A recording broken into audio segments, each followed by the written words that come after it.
खूनी साया।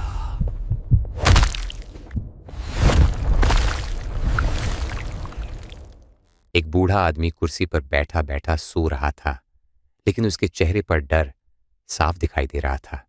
उसके हाथ पैर भी कांप रहे थे। तभी वह अचानक चीखते हुए बोला, नहीं, मैं तुम्हें ऐसा कभी नहीं करने दूंगा। जैसे ही उसने ये कहा, उसकी नाक से खून बहने लगा। वह कुर्सी पर बैठा कांप रहा था। घर की लाइटें भी टिमटिमा रही थीं, जैसे बुझने वाली हों। बूढ़े आदमी ने अपनी आंखें खोलने की बहुत कोशिश की, लेकिन वह असफल रहा। उसे देखकर ऐसा लग रहा था जैसे कोई उसकी नींद में ही उसके पेट को अंदर से काट रहा हो। कुछ समय बाद उसका पूरा शरीर शांत हो गया और अगले ही पल उसकी आंखें खुल गईं। उसकी आंखें पूरी तरह काली हो चुकी थीं, जिनसे रेंगते हुए कीड़े बाहर आ रहे थे। उसकी नाक से बहुत तेज खून बह रहा था। वह बूढ़ा आदमी कुर्सी पर बैठे बैठे मर चुका था। सीमा, एक बार फिर सोच लो। यश अभी 1 साल का भी नहीं हुआ है। क्या हमें सच में शिफ्ट होना चाहिए? मैं कुछ और कोशिश करता हूं। नहीं राजीव, मैंने फैसला कर लिया है। मैं यहां और नहीं रहना चाहती।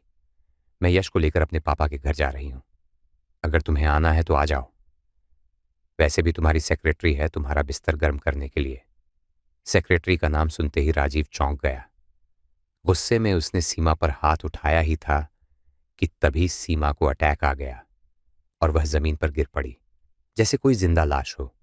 राजीव तुरंत संभल गया और उसे उठाकर बेडरूम में ले गया। उसने दवाई उठाकर सीमा के मुंह में 2 गोलियां डाल दी। असल में सीमा को स्लीप पैरालिसिस की बीमारी थी। इस बीमारी में शरीर सो जाता है, लेकिन दिमाग जागता रहता है। उसकी आंखें खुली रहती हैं और जब वह बहुत डर जाती है या गुस्से में होती है, तब उसे अटैक आ जाता है। आज भी ऐसा ही हुआ था। कुछ घंटों बाद दवाई के असर से सीमा ठीक हो गई। अगले ही दिन सीमा अपने बेटे यश के साथ लंदन से बंगाल स्थित अपने पिता के पुराने घर आ गए। घर पहुंचकर दोनों बहुत खुश थे। सीमा अपने बेटे को गोद में लेकर पूरा घर दिखा रही थी, परिवार की तस्वीरें दिखा रही थी। उन्हीं तस्वीरों में उसके पिता की भी तस्वीर थी, जिनकी मौत भी कुर्सी पर बैठे बैठे ही हुई थी। सीमा, तुम्हें नहीं लगता इस घर में कुछ अजीब सा सन्नाटा है, जैसे कोई नेगेटिव फीलिंग हो? राजीव की बात सुनकर सीमा ने ताना मारा। हाँ, बिल्कुल। तुम्हारी सेक्रेटरी के किराए वाले घर से भी ज्यादा। तुम बार बार सोनम को बीच में क्यों लाती हो? मैंने कहा ना, मुझसे गलती हो गई थी। सीमा मुस्कुराते हुए बोली, गलती को माफ किया जाता है, पाप की सजा मिलती है मिस्टर राजीव। राजीव गुस्से से भर गया। दरअसल जब सीमा प्रेग्नेंट थी, तब राजीव का अपनी सेक्रेटरी के साथ अफेयर था। सीमा को यह बात पता चल गई थी, लेकिन अपने पिता के कहने पर उसने तलाक नहीं लिया। बस राजीव को उसकी गलती कभी भूलने नहीं दिया। रात को खाना खाकर दोनों सो गए। बिस्तर पर भी उनके बीच दूरी थी और रिश्ते में भी। अचानक सीमा को लगा जैसे यश रो रहा है। जैसे ही उसने आंखें खोलीं, उसके सामने हवा में एक सड़ी गली औरत की लाश लटक रही थी। ये देखकर सीमा को फिर अटैक आ गया। उसका शरीर सो गया, लेकिन उसकी आंखें उस लाश को देख रही थीं। उसके मुंह से काला तरल टपक रहा था। वह लाश बोली, तुम आ गई? मैं कब से तुम्हें बुला रही थी। तुम्हारे बाप से भी कहा था, लेकिन उसने मना कर दिया। बेचारा आज भी भटक रहा है। फिर उसने कुछ मंत्र पढ़े और अचानक यश हवा में उठकर उसके पास चला गया। लाश खुश हो गई, लेकिन बच्चे को वापस सुला दिया और बोली, ये मेरी अमानत है, संभाल कर रखना, मैं जल्द ही लेने आऊंगी। ये कहकर वह गायब हो गई। सुबह सीमा ने राजीव को सब बताया, लेकिन उसने यकीन नहीं किया और बहाना बनाकर बाहर चला गया। सीमा सीधे अपने पिता के कमरे में गई और रोते हुए बोली, पापा, आप कहीं हैं, मेरी मदद करो। तभी उसे अपने पिता की आवाज सुनाई दी, सीमा, तुम वापस क्यों आई? आईने में उसे अपने पिता की परछाई दिखाई दी। उन्होंने बताया, वो औरत कोई और नहीं, बल्कि सीमा की दादी मीनाक्षी है।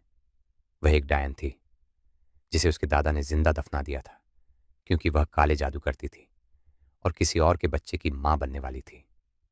लेकिन वो मेरे बच्चे को क्यों चाहती है? क्योंकि जब उसे मारा गया, तब वह भी गर्भवती थी, और जिस बीमारी का बहाना बनाकर उसे मारा गया, वही बीमारी आज तुम्हें है। सीमा सच्चाई जानकर डर गई। पिता ने बताया, अगर उसकी लाश को ढूंढकर अंतिम संस्कार कर दिया जाए तो उसकी आत्मा मुक्त हो जाएगी। लेकिन लाश कहाँ है, ये किसी को नहीं पता। तभी अचानक घर के दरवाजे खिड़कियां बंद हो गईं। सीमा समझ गई, मीनाक्षी को सब पता चल गया है। अचानक एक टेबल उड़कर सीमा से टकराई और उसे फिर अटैक आ गया। मीनाक्षी की आत्मा फिर सामने आई और यश को उठाने लगी। तभी दरवाजा तोड़कर अघोरी नंदा अंदर आया और उसके पीछे राजीव। अघोरी ने मंत्र पढ़े, उसकी छड़ी की आंख खुली और मीनाक्षी की आत्मा उसमें समा गई। सब शांत हो गया। सीमा होश में आई और अघोरी को धन्यवाद दिया। असल में सीमा के पिता ने पहले ही अघोरी के बारे में बताया था, इसलिए राजीव उसे लाने गया था। इसके बाद सीमा के अटैक कम हो गए, लेकिन एक सच्चाई उसने सबसे छुपा कर रखी। जब भी उसे अटैक आता है, वह आत्माओं को देख सकती है और चाहे तो उस दुनिया में जा सकती है जहां जाने से लोग सपनों में भी डरते हैं। और अघोरी नंदा ये बात अच्छी तरह समझ चुका था कि सीमा की बीमारी दरअसल एक वरदान है। अगर आपको ये कहानी डरावनी लगी हो और ऐसी ही खौफनाक कहानियां सुनना चाहते हो तो अभी वीडियो को लाइक करो और हमारे चैनल को सब्सक्राइब करना बिल्कुल मत भूलना, क्योंकि यहाँ हर कहानी में छुपा होता है एक ऐसा राज जो आपके होश उड़ा देगा। मिलते हैं अगली और भी खतरनाक कहानी के साथ।